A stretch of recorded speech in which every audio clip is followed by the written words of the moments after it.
Alright guys, in today's video I'm gonna go to the Kloosterdijk, the afsluitdijk of the Netherlands, one of the Dutch water wonders. But I'm gonna tell you all about it once we're there, so see you there. Dutch water wonders, the Kloosterdijk and IJsselmeer, and ditch icon, the Netherlands. The very first plans for a dike turning a sea into a lake in the center of the Netherlands date back far back, 17th century, but the lack of tech and knowledge prohibited this dream to materialize. In 1891, an engineer named Lely made the first quote-unquote real plans for a Kloosterdijk, but the government didn't thought it was that much needed and it was way too expensive for them, so it was put on hold for many years. But times change rapidly at the start of the 20th century. Although the Netherlands was neutral during the First World War, those turbulent times almost created a famine in the Netherlands, with just one solution: more farmland. And how do you create more farmland? By conquering the sea.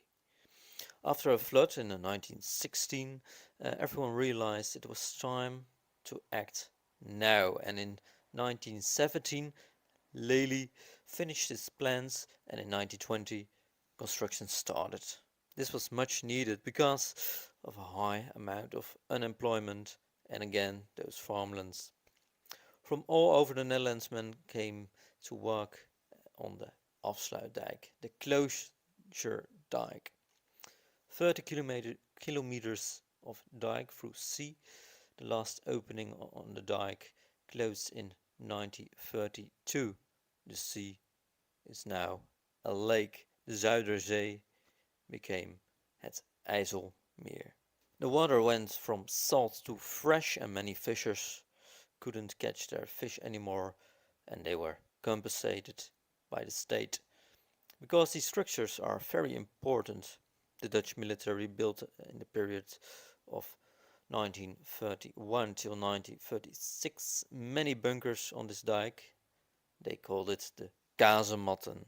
To protect the dike and its water lock, with its most important part, Kornwerderzand, of which you see all those bunkers right now on screen. These structures are very important because if the enemy would destroy them, 2/3 of the Netherlands would be flooded. So you can imagine why the government invested in these bunkers. So now the Kloosterdijk is constructed, but our story does not end right here, right now. Only 4 years later, in 1940, Nazi Germany invades the Netherlands, and after a battle of the Kloosterdijk, only 4 years later, in 1930, Nazi Germany invades the Netherlands, and the Battle of the Kloosterdijk begins.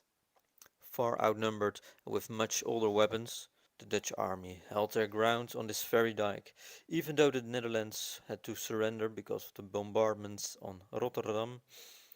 The Battle of the Kloosterdijk was one of the few defeats in the Nazi blitzkrieg in West Europe. And that all happened on this very part, the stelling Kornwerderzand. After these battles and after the Netherlands was conquered, Nazi Germany used these very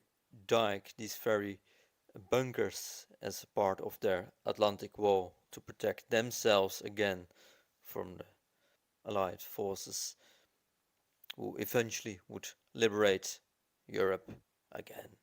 And now, after more than 90 years of service of the Kloosterdijk, this is truly Dutch icon. It's the place that created a lake, a whole province, and the place where the enemy was defeated in the very beginning of the war. De Kloosterdijk, de afsluitdijk, Nederland. Ciao.